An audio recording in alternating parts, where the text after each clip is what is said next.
Factory outlet Mukunda jewelleries grand opening December 14న హన్మకొండలో. Suman TV presents అందమైన జీవితానికి స్వాగతం. నమస్తే కళ్యాణ్ గారు. నమస్తే జయ గారు. నమస్తే కళ్యాణ్ గారు, గీత అనే ఒక అమ్మాయి మనకి మెయిల్ చేసిందండి. మరొకసారి కాల్ చేయనా? తప్పకుండా మేడం.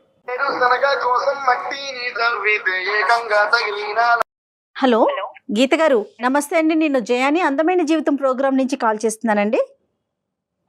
Hi madam. హాయ్, బాగున్నానండి. గీత, మీ మెయిల్ చూసామండి. డాక్టర్ గారు కూడా నాతో పాటు ఉన్నారు. మీరు మాట్లాడతారా? అవకాశం ఉందా ఇప్పుడు? మాట్లాడతాను మేడం. గీత గారు, హాయ్ సార్. నమస్తే. నమస్తే. నమస్తే. మీ కాలర్ ట్యూన్ కూడా విన్నాం. లంకెబిందు లాంటి భర్త దొరికాడా, దొరకలేదు? దొరికాడని అందరూ అనుకుంటున్నారు సార్. అదే ప్రాబ్లం గురించే మెయిల్ చేశాను. చెప్పండి గీత. మేడం, నా ప్రాబ్లం అసలు చెప్పుకున్నా కూడా ఎవరికి అర్థం కాదేమో, కానీ నేను అనుభవిస్తున్నాను, నాకు తెలుసు. Okay okay. ఎన్ని ఇయర్స్ అవుతుంది మీకు పెళ్ళై? 2 years madam. Okay right. Problem చెప్పండి. ఆయనకి ఓసిడి ప్రాబ్లం. ఓసిడి ఒక్కటే కాదు, పర్ఫెక్షనిస్ట్. అందులో ప్రాబ్లం ఏంటి అని అందరూ నీకు అదృష్టమే కదా అది ఇది అనుకుంటారు, కానీ అది ఎంత పెయిన్ఫుల్ గా ఉందో నాకే తెలుస్తుంది మేడం. లవ్ మ్యారేజా, అరేంజ్డ్ మ్యారేజ్ అండి? అరేంజ్డే మేడం. ఓకే. ఏం చేస్తుంటారు మీ వారు? వారు సాఫ్ట్వేర్ మేడం. ఓకే. మీరు? నేను ఇంట్లోనే ఉంటాను. చెప్పండి ప్రాబ్లం ఏంటి, అసలు ఎక్కడ ఇబ్బంది పడుతున్నారు మీరు? Over cleaning madam. ఓవర్ క్లీనింగే కాదు, పర్ఫెక్షనిస్ట్ అంటారు. ప్రతి దాంట్లో పర్ఫెక్ట్ గా ఉండాలి. ప్రతి దాన్ని తుడిచి తుడిచి కడిగి కడిగి అందరూ అంటారు, నీకేమైంది, మీ వారు మంచిగా చూసుకుంటారు కదా, పర్ఫెక్ట్ గా ఉండడం ఈ రోజుల్లో తప్పేం కాదు కదా, నీట్ గా ఉండడం తప్పేంటి అని అనుకుంటా. ఎవరికి చెప్పినా ఇదే అంటారు. ఆయన ఉంటారా, మిమ్మల్ని కూడా ఉంచాలని చూస్తారా? నా రిమోట్ ఆయన చేతిలో ఉంటుందేమో అనిపిస్తుంది. నన్ను ఒక బొమ్మలాగా ఆడిస్తారు. నన్ను ఉంచాలని నన్నే కాదు, చుట్టుపక్కల ఉన్నవి అన్ని అలాగే ఉండాలి ఆయనకి. కదమ్మా, చేతులు కాళ్ళు కడుక్కోవటం, స్నానం చేయటం వరకేనా, లేదంటే ఇంట్లో వస్తువులు కడగటం, తొడవటం ఇవి కూడా ఉంటాయా? ఇంట్లో వస్తువులు అంటారేంటి సార్, ప్రతి ఒక్కటి. డస్ట్బిన్ కూడా డస్ట్బిన్ తో సహా ఉంటది. డస్ట్బిన్ ఒక దగ్గర మనం పెట్టామని అంటే, మేడం మీరు ఆడవాళ్ళు, మీకు తెలీదా మేడం, మనం పనులు ఎలా చేస్తాము, డస్ట్బిన్ ఎక్కడ పెట్టాలో మనకు తెలీదా? ఆ డస్ట్బిన్ కొంచెం జరిగినా కూడా అది అక్కడే ఉండాలి కదా, అక్కడి నుంచి ఎందుకు జరిపావని అంటారు. గ్యాస్ ఇప్పుడు గ్యాస్ బుక్ చేశాక గ్యాస్ తెస్తారు కదా మేడం, బాయ్ గ్యాస్ తీసుకొస్తాడా? తీసుకొచ్చినప్పుడు ఎవరైనా దాన్ని కడుక్కొని నీట్ గా సోప్ తో అన్ని కడిగేసి ఇంట్లో పెట్టుకుంటారా ఎవరైనా? గ్యాస్ ముద్దని ఎవరైనా కడుగుతారా? సిలిండర్ ని కడిగేస్తున్నారా? సిలిండర్ ని కడుగుతారు మేడం. సిలిండర్ ని కడిగి అప్పుడు గ్యాస్ రెగ్యులేటర్ పెడతారు ఆయన. ఇప్పుడు ఎవరైనా 2 years మ్యారేజ్ అయింది అని అంటే ఎలా ఉంటారు ఒక్కొక్కళ్ళు? నేను, మా వారు వస్తున్నారు, ఎప్పుడైనా సరదాగా ఉండాలి మా వారితోటి, వచ్చి రాగానే హగ్ చేసుకోవాలి అనిపిస్తుంది నాకు.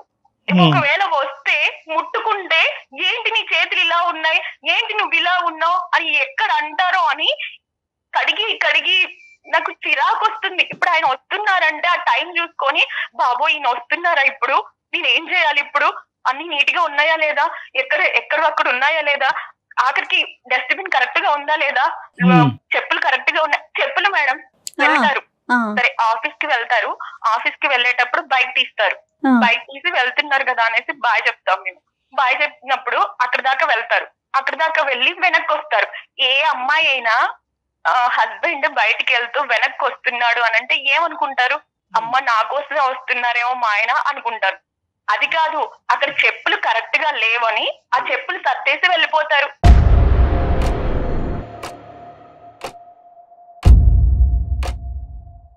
కాదు గీత, సర్దటం వరకే ఉంటుందా, లేకపోతే మిమ్మల్ని ఏమన్నా అరవటం అట్లా ఉంటుందా? ఏంటి ఇలా పెట్టావు, అలా పెట్టావు? చూసుకోవడం బాగానే చూసుకుంటారు. ఏంటి ఇలా పెట్టావు అది కూడా అన్నారు, తనే తీసుకుంటారు. నేను అదే అంటున్నాను, నేను ఉంటాను కదా, నేను చేస్తాను కదండి అని అన్నాక చెయ్యను అని అంటారు. 2 years బ్యాక్ మీ మ్యారేజ్ అయింది, పీక్ కోవిడ్ టైంలో మీ మ్యారేజ్ జరిగింది. ఇదేమైనా కోవిడ్ పరిణామమా?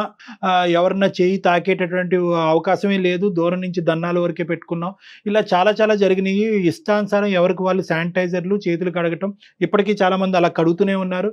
ఇప్పటికీ ఆ ప్రాసెస్ కంటిన్యూ అవుతుంది. అటువంటి ప్రభావం పడిందా, లేదంటే పుట్టేరుగా ఇతను ఇంతేనా? బై బర్త్ గురించి నేను అనుకోవట్లేదు సార్, వీళ్ళకి మధ్యలోనే వచ్చింది ఈ ప్రాబ్లం అని నేను అనుకుంటున్నా. మీ అత్తవారింట్లో ఎవరైనా ఇంత క్లీన్ గా ఉండటం, ఇంత క్లెన్జీగా ఈ చాదస్తాలు- ఫీల్ అవటం అలాంటివి ఉన్నాయా? లేరు మేడం, లేరు. ఎవరికి ఇతను లేవు. ఒక్కర్లే ఇలా చేస్తారు. అమ్మ ఎప్పుడైనా అమ్మ ఒకటి ఇప్పుడు ఇతను ఒకటే ఇలా చేస్తాడు అనేటటువంటిది యూజువల్ గా చాలా మంది అంటూ ఉంటారు. కానీ చాలా వరకు ఈ అతి చాదస్తం ఏదైతే కనుక వాళ్ళు చెప్పేటటువంటిది ఏంటంటే ముందు జాగ్రత్త అంటారు, ఇంకొంతమంది చాదస్తం అంటారు, ఇంకొంతమంది పట్టింపు అంటారు. సైంటిఫిక్ గా ఇది ఆ గీతను దాటితే ఓసిడి అంటారు. చాదస్తము, ఓసిడి అనేవి చాలా తక్కువ వర్డ్స్ సార్. అంత చిన్నదైతే నేను మీకు మీ వరకు కాల్ చేసి చెప్పను సార్. అంటే నేను అనేది ఒకటేనమ్మా, నాకు మా హస్బెండ్ మీద కొంచెం రెస్పెక్ట్ ఉంది. ఈ మధ్య అసలు ఆయన చేసేదానికి నాకు అది కూడా పోతుంది. డ్రెస్ వేసుకుంటే కూడా ఆ డ్రెస్ మీద ఒక చిన్న దారం కనిపించినా కూడా ఆ దారం ఇలా లేసింది ఏంటి అని అడుగుతారు.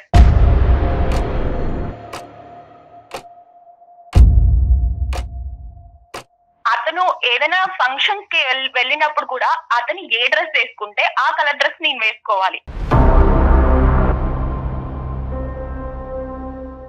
ఇది ఎలాగంటే కనుక స్టెప్ వైజ్ ఉంటుంది మేడం. ఫస్ట్ ఏంటంటే ఈ ప్రవర్తన ఏదైతే పట్టింపు ప్రవర్తన చాదస్తం ఇది వాళ్ళ వరకే ఉంటుంది ఫస్ట్ ఆఫ్ ఆల్.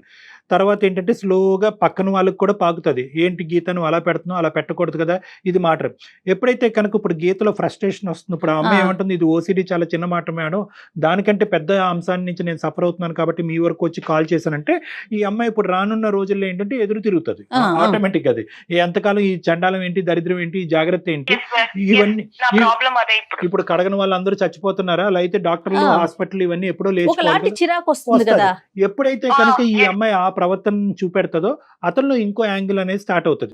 ఎందుకంటే ఎంత కాదనుకున్నా కూడా అతని సాంప్రదాయాన్ని అతని పట్టింపుని కాపాడుకోవాలని ప్రయత్నం చేస్తాడు. కానీ స్లోగా over a period of time పక్క వాళ్ళు నా వల్ల సమస్య అనుభవిస్తున్నారు అనేది హ్యుమానిటేరియన్ యాంగిల్ అనేది పోతుంది.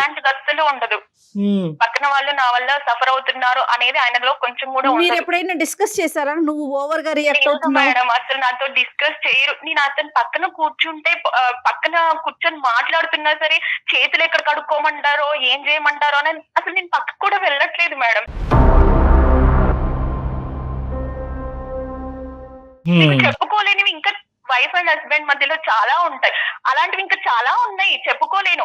ఎవరికైనా చెప్దామన్నా కూడా ఇంత చిన్న విషయాన్ని ఎందుకు ఇలా చేస్తున్నావు, అవును కరోనా నుంచి ఇప్పుడు అందరూ అలాగే ఉన్నారు అని అంటున్నారు. మా అమ్మ వాళ్ళకి కూడా చెప్పుకోలేను నేను.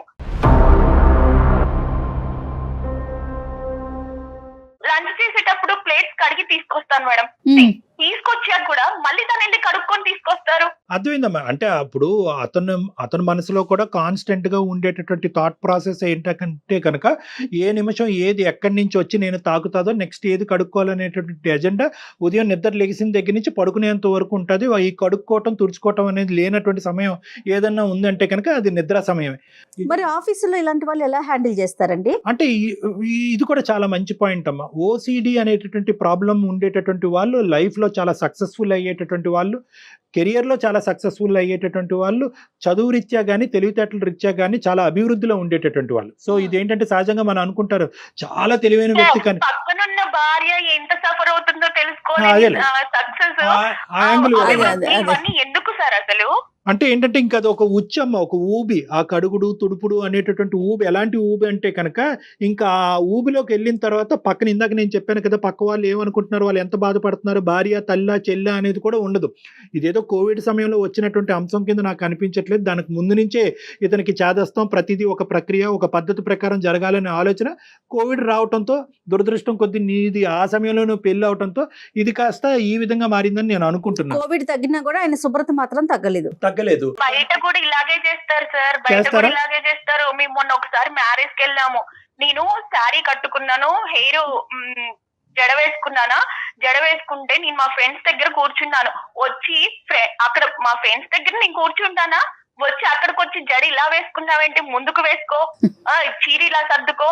అంటే యూజువల్ గా ఏంటంటే అమ్మ ఈ పర్సనల్ యాంగిల్ అనేది ప్రొఫెషనల్ లైఫ్ లో ఉండదు. ఎందుకంటే ఆఫీస్ అనేటప్పటికి టైంకి అవుతుందా లేదా, ప్రాజెక్ట్ అవుతుందా లేదా, మేనేజర్ సాటిస్ఫై చేశారు అనేది కానీ, బాత్రూంలో ఇతను వెళ్ళి ఎన్నిసార్లు చేతులు కడుక్కుంటున్నాడు అనేది ఎవరు గమనించరు. కాబట్టి అక్కడ నడుస్తుంది అమ్మ.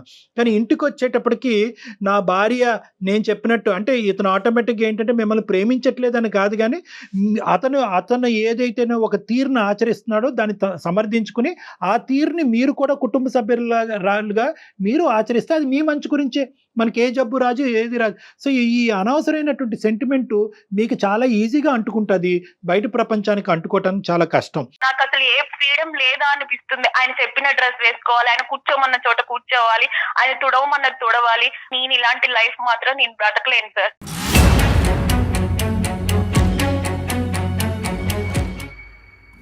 మీరు అతన్ని ఏమైనా ఫోన్ కలపగలిగితే ఒకసారి కలిపి నాతో ఫోన్లో మాట్లాడిపించండి, ఇలా ఒక సార్తో మాట్లాడానని. నాకైతే నమ్మకం లేదు, కలుపుతున్నాను సార్. ఓకే, ట్రై చేయండి. సహజంగా ఆడవాళ్ళలో ఇలా ఉంటుందండి. నేను ఎక్కువగా చూసింది ఓసిడి లక్షణాలు. హలో హలో, నేనే. హలో చెప్పు. బిజీగా ఉన్నారా? ఉన్నానులే, చెప్పు. నేను కళ్యాణ్ చక్రవర్తి గారు అందమైన జీవితం నుంచి కళ్యాణ్ చక్రవర్తి గారికి నేను మెసేజ్ చేశాను మీ ప్రాబ్లం గురించి.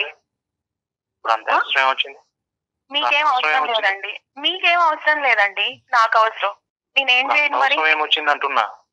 నాకు అవసరమే అని అంటున్నానుగా, ఒకసారి మాట్లాడండి. ఏం పేరుమా? మధు గారు. మధునా? అదే అదే. మధు గారు నమస్తే అండి. నమస్తే అండి డాక్టర్ గారు. నమస్తే. నమస్తే నమస్తే. మిమ్మల్ని మీకు ఇలా మీ భార్య గారు షాక్ ఇచ్చారేమో, కానీ మధు గారు ఏంటంటే ఆవిడ ఏదైతే మీరు ఒక పట్టింపు జాగ్రత్త శుభ్రం అని అంటున్నారో దానికి ఆవిడకి వేరే నిర్వచనం కనిపిస్తుంది. ఆవిడ అది అనుభవించలేక బాధపడుతుంది, ఎవరికి చెప్పుకోవాలో తెలియదు. చెప్పుకునే వాళ్ళందరూ కూడా మంచోడే కదా, జాగ్రత్తగా చూసుకునేవాడిని తీసుకొచ్చి నువ్వు వంక పెడుతున్నావు ఏంటని ఆ అమ్మాయిని తిరిగి మాట్లాడేటటువంటి ఒక దిక్కుతోచని పరిస్థితిలో మాకు చేయటం జరిగిందండి. దాన్ని దయచేసి ఇంకో విధంగా ఆలోచించండి. అదేదో కంప్లైంట్ కింద తీసుకోకండి, మీ మీద ఏదో చెప్పటం కాదు. శుభ్రత వర్సెస్ ఓసిడి అంటే ఇది ఓసిడి అనేటటువంటి జబ్బు కింద పరిగణించాలా, ఒక పద్ధతిగా ఉండటం అనేటటువంటి ఒక సాంప్రదాయాన్ని పిచ్చిగా చూపెడుతున్నారు అనేటటువంటి విధంగా అనుకోవాలా? ఎలా కంక్లూడ్ వస్తుంది డాక్టర్ గారు? నేను తనకి ఇలా నడుచుకో, ఇలా చెయ్యి, ఇలా అనే దానికి తను ఎలా ఇలా ఓసిడి నన్ను ఒక ఎట్లా మానసిక రోగుల బూచిలాగా చూపెట్టాలనుకుంటుంది? మానసిక అంటే ఒకటి ఇక్కడ ఏంటంటే దయచేసి ఒకటి క్లియర్ కట్ గా మధు గారు ఇంకొక మాట అనకముందే నేను ఒక మాట చెప్పి తర్వాత కొనసాగిస్తాను. అదేంటంటే దయచేసి ఈ విధంగా ఓసిడి అనేటటువంటి పదం వినటానికి చాలా మంది చిరాగ్గా, బాధగా, భయంగా ఉన్నా కూడా దయచేసి దీన్ని ఒక పిచ్చి కిందో ఇంకో జబ్బు కింద పరిగణించుకోవటం అనేటువంటి తప్పు. ఎందుకంటే ఇందాక మన గీత గారు మాట్లాడినప్పుడు నేను ఒక ముఖ్యమైనటువంటి అంశం చెప్పాను. ఎందుకంటే ఈ విధంగా ఆలోచించి ఈ విధంగా పద్ధతిగా ఉండేటటువంటి తత్వం ఉండేటటువంటి వాళ్ళు లైఫ్లో చాలా సక్సెస్ఫుల్ ఉన్నతమైనటువంటి స్థాయిలో ఉంటారు, తెలివితేటలు ఉన్నతంగా ఉంటుంది. భార్య ఇంట్లో ఉండే స్త్రీమూర్తి అయినా అవ్వచ్చు, బయట పని చేసుకునే మగాడైనా ఉండొచ్చు, చాలా చక్కగా వాళ్ళ లైఫ్లో కెరియర్లో ఉంటారు. కాబట్టి దీనికి పిచ్చి అనేటటువంటి పదాన్ని ఆపాదించద్దు. ఇది ఒక తత్వం, ఒక పద్ధతి, ఒక విధానాన్ని మీరిద్దరూ అంటే ఆవిడ ఒక అడుగు ముందుకొచ్చి మీరు ఒక 2 అడుగులు ముందుకు వస్తే కనుక దీన్ని మధ్యస్తూ ఏమైనా ఒక దారి ఉంటుందేమో అనే ఆలోచనతో మీతో మాట్లాడటం జరుగుతుంది. ఇది పిచ్చి, మెంటల్ హెల్త్ ప్రాబ్లం, ఆ విధంగా ఒక కాసేపు తీసి పక్కన పెడతాం. ఆ ఆలోచన లేదండి మాకు. ఒక శుభ్రంగా ఉండడం నీకు తప్ప ఎవరన్నా మీ డిక్షనరీ ఆఫ్ శుభ్రతలో ఏం చేస్తూ ఉంటారు, ఏది చూస్తే మీకు నచ్చదు, ఏది ఎంతసేపు కడగాలి, ఏది తొడవాలి అనేది ఒక 2 ఎగ్జాంపుల్స్ ఇవ్వండి. ఆ అమ్మాయి చాలా ఎగ్జాంపుల్స్ ఇచ్చింది. ఆఖరికి చెప్పులు స్ట్రైట్ గా లేకపోతే బైక్ మీద వెనక్కి వచ్చి చెప్పులు స్ట్రైట్ గా పెట్టి బయలుదేరతారంట. మీరు కాదండి, ఈ పాయింట్ ఒకటి వినండి. 10 మందిలోకి వెళ్ళినప్పుడు కూడా తన జడ కూడా మీరు ముందుకు వచ్చి అందరి మందిలో ముందుకు వేసుకుంటే బాగుంటుంది. డ్రెస్సింగ్ కానీ అవన్నీ కూడా ఎవరైనా గ్యాస్ సిలిండర్ ని కడిగి పెట్టుకుంటారా మేడం? ఇది మీకు విచిత్రంగా అనిపించట్లేదా మేడం? మీకు విచిత్రంగా అనిపించదు. అది అక్కడ ఎక్కడెక్కడ బొల్లించుకొని కాలుతో తట్టుకొని భుజం మీద పెట్టుకుని ఆ భుజం మీద అతను వేసుకుని షర్ట్ మీద ఎంతో దుమ్ము ఉంటుంది, దాన్ని కడగడం కూడా శుభ్రంగా ఉండడం కూడా నీకు తప్పు అనిపిస్తుందా? మీ అంత శుభ్రత, మీ అంత పర్ఫెక్ట్ గా మేము ఉండలేమండి, మేము ఉండలేము. అందుకే సైకియాట్రిస్ట్ దగ్గరికి వెళ్దామనంటే వద్దంటారు. అదే మీరు ఇక్కడ డాక్టర్ గారి ముందు అడుగుతున్నారు కదా, నేను ఏమైనా ఇబ్బంది పెట్టానా అని. మీరు ఎప్పుడైనా అడిగారా నన్ను, నీకేమన్నా నా వల్ల ఇబ్బంది అవుతుందా అని? చెప్పింది ఎక్కడుందో అది చెయ్యి అంటే దాన్ని ఎంతసేపు నన్ను బూచిగా చూస్తున్నావు. నువ్వు నీతో ఎలా ఏకాలా నీకు ఇలాగే నన్ను ఆడిపట్టిస్తున్నావు కదా. కాదు, కాపురం సంసారం అంటే తుడుచుకోవడం, కడుక్కోవడం ఇవేనా? ఇంకా ఆ శుభ్రత గురించి శుభ్రత లేకుండా సంసారం చేయాలా నువ్వు చెప్పినట్లు? సరే మేము శుభ్రంగా ఉండలే, మీరే మీరే చిన్నప్పటి నుంచి శుభ్రంగా ఉండి పెరిగి శుభ్రంగా ఉన్న దగ్గరే వచ్చారులే గాని నేనైతే అలా ఉండలేను సార్. నేను శుభ్రం గురించి ఉండం, మీరు చెప్పారు శుభ్రంగా ఉండండి అన్నదానికి తప్ప ఒక వస్తువులు సిస్టమేటిక్ నేను అదే చెప్తున్నా, శుభ్రంగా ఉండండి అనడం తప్పు కాదు. మీరు మమ్మల్ని శుభ్రంగా ఉండు అని మీరు శుభ్రం చేస్తారు చూసారా, అది తప్పు. అది అవుతుంది కదా, నేను శుభ్రం చేయడం వల్ల నీకు ఒక పని తగ్గుతుంది కదా. వినండి ఫస్ట్, ఏ భార్య అయినా భర్త ఎప్పుడు వస్తాడా, తన కోసం ఏం తెస్తాడా అని చూస్తూ ఉండాలి. కానీ అమ్మో బాబాయ్ టైం అయిపోయింది, మా ఆయన వస్తాడు, మా ఆయన వచ్చాడండి, ఇప్పుడు ఏమంటాడో ఏమో, ఏది శుభ్రం లేదంటాడో, ఏది కరెక్ట్ ప్లేస్ లో లేదంటాడో, ఆ లైన్ దాటి ఏది వచ్చిందో అని చూసుకుంటూ ఉంటదా ఎవరైనా? అసలు నువ్వు ఎప్పుడైనా ఇచ్చేసావా? ఎప్పుడు నన్ను వంకలు పెడుతూనే ఉన్నారు డాక్టర్ గారు. మిమ్మల్ని వంకలు పెడుతున్నా అని మీరు ఆలోచిస్తున్నారు కానీ దీని వల్ల దీనికి ఏం ప్రాబ్లం అవుతుంది అని ఒక్కసారన్నా ఆలోచించారా? మధు గారు, నువ్వు ఆలోచించే ఛాన్స్ కూడా నాకు ఎక్కడ ఇస్తున్నావు?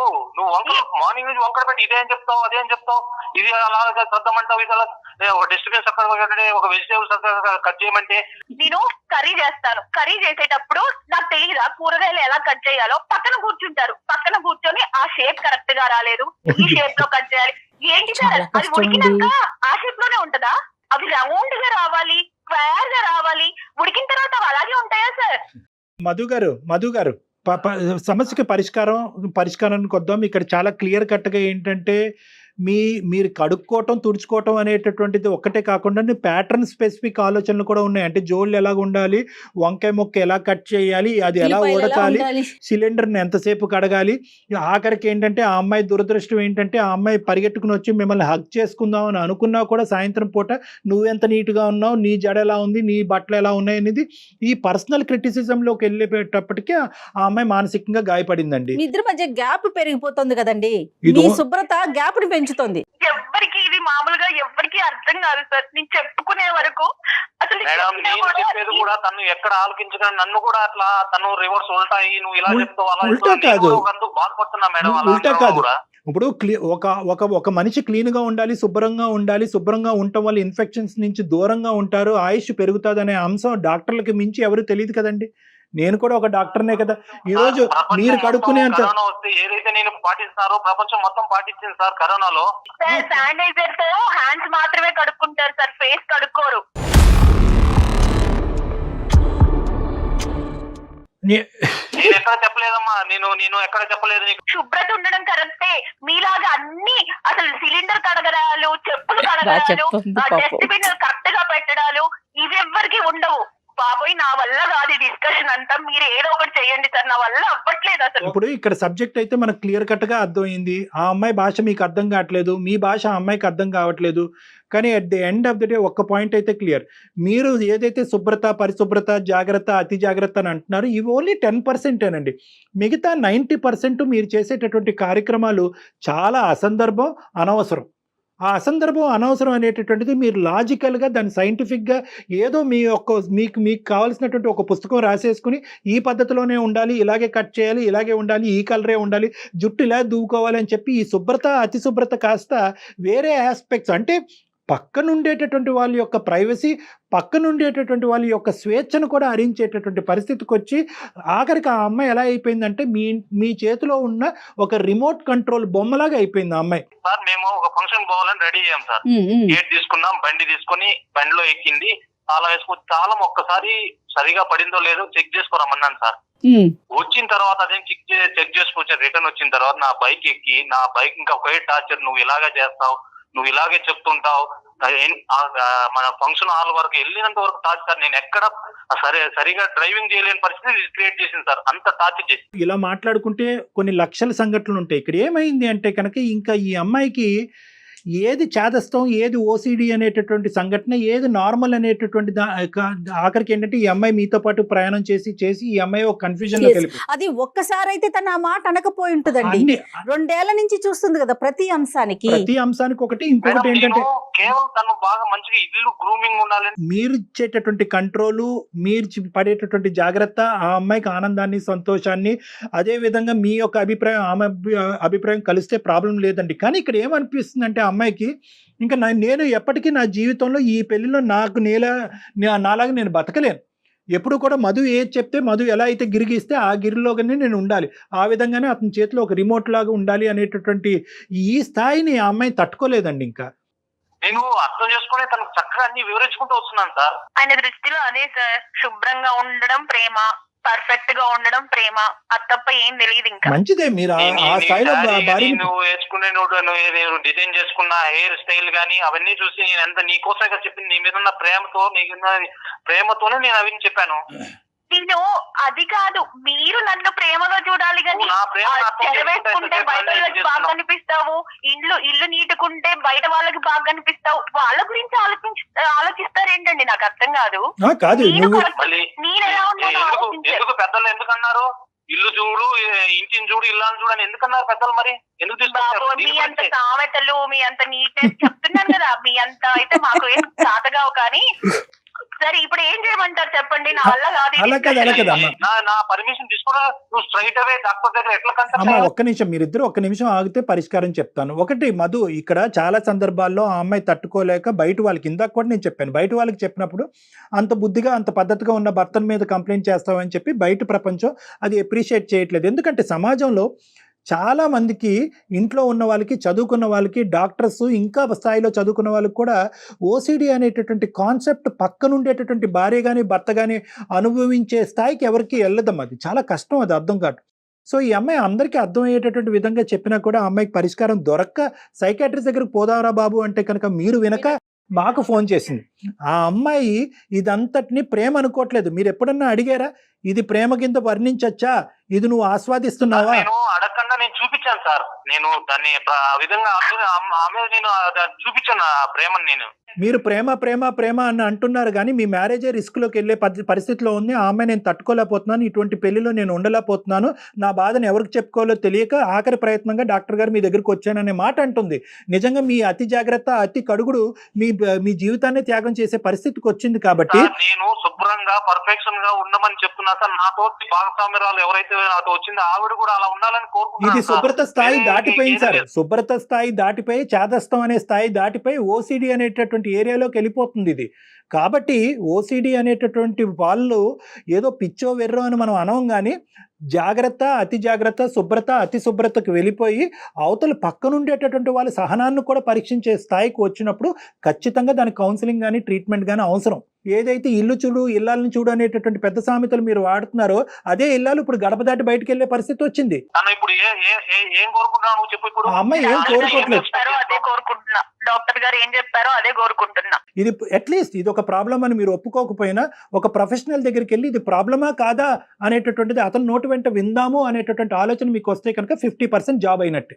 మీ ప్రేమకు నిర్వచనం ఇది కాదు, మీరు ప్రేమ ఈ విధంగా చూపెడితే కనుక ఆవిడ ఉక్కిరి బిక్కిరి అయిపోయి చచ్చిపోయేటట్టుంది. కాబట్టి ఈరోజు ఆవిడని డిసైడ్ చేస్తుంది తనకు నచ్చేటటువంటి ప్రేమ ఏంటి, భర్త ఏ విధంగా ఉంటే కనుక దాన్ని స్వీకరించి ఆస్వాదించి సంతోషంగా ఉంటాననేది ఆవిడ దాన్ని ఆ విధంగా ఆవిడ డిఫైన్ చేయడానికి రెడీగా ఉంది. దానికి కావాలి అంటే కనుక ఒకప్పుడు ఇది ఓసిడి ప్రాబ్లమా కాదా అనేటటువంటి ఆలోచన మీకు తెలియాలి అంటే కనుక ఒకసారి ఏదైనా కౌన్సిలింగ్కి వెళ్ళండి. నా దగ్గరికైనా పర్లేదు, వేరే సైకాట్రిస్ట్ దగ్గరికైనా పర్లేదు. ఒకసారి ఓపెన్ మైండ్తో వెళ్ళి అసలు అతను ఏం చెప్తాడో అనేటటువంటిది వినే ప్రయత్నం చేయండి. ఒక స్టెప్ ఫార్వర్డ్ గా వేయండి, జస్ట్ అంతే. కౌన్సిలింగ్ వెళ్ళి తర్వాత నార్మల్ గా ఉంటది అనుకుంటే ఓకే సార్, లేదంటే నేను కంటిన్యూ చేయలేను. గీత అప్పుడే అంత ఫైనల్ డెసిషన్స్ కి రాకమ్మా. ఒకసారి ఇప్పుడే కదా ఫస్ట్ టైం నువ్వు బయటకు వచ్చి తనకి ప్రాబ్లం ఉందని మాట్లాడుతున్నావు. ఎందుకంటే అంతలాగా ఆ విధంగా చూసుకుంటే నువ్వు అలా ఎలా డిసిషన్ తీసుకుంటున్నావు? మాట్లాడుతున్నాను కానీ బాగా చూసుకుంటున్నాను అన్న భ్రమలోనే మీరు ఉండండి. నాకైతే నా వల్ల అవ్వట్లేదు. అలా కాదు గీత గారు, ఇప్పుడు మీరే చూడండి. మీరు తప్పుగా భావించద్దు. ఆ అమ్మాయి చాలా రోజులు బట్టి చాలా నెలలు బట్టి ఫ్రస్ట్రేట్ అయ్యి తన భావాన్ని ఎక్కడ వ్యక్తపరచలేక ఈ రోజు అలా వెలగక్కుతుంది. దయచేసి ఒక్క నిమిషం ఆ అమ్మాయి ఫ్రస్ట్రేషన్ మీరు అర్థం చేసుకోండి. నేను చాలా సంతోషిస్తున్నాను. ఈరోజు నేను బయటకు వచ్చి ఒక డాక్టర్తో మాట్లాడతాను అనే ఆలోచనకు మీరు రావటం అనేది ఈ రోజు ఈ కార్యక్రమానికి ఒక శుభ సూచకం. చాలా సంతోషం అండి. నెంబర్ 1.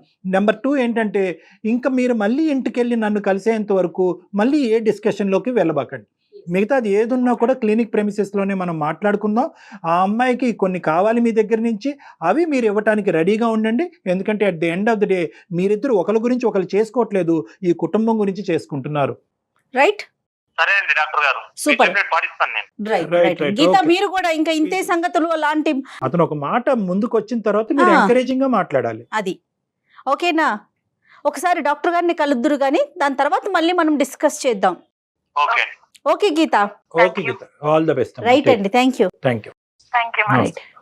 నమస్తే డాక్టర్ గారు. నమస్తే జయ. Thank you.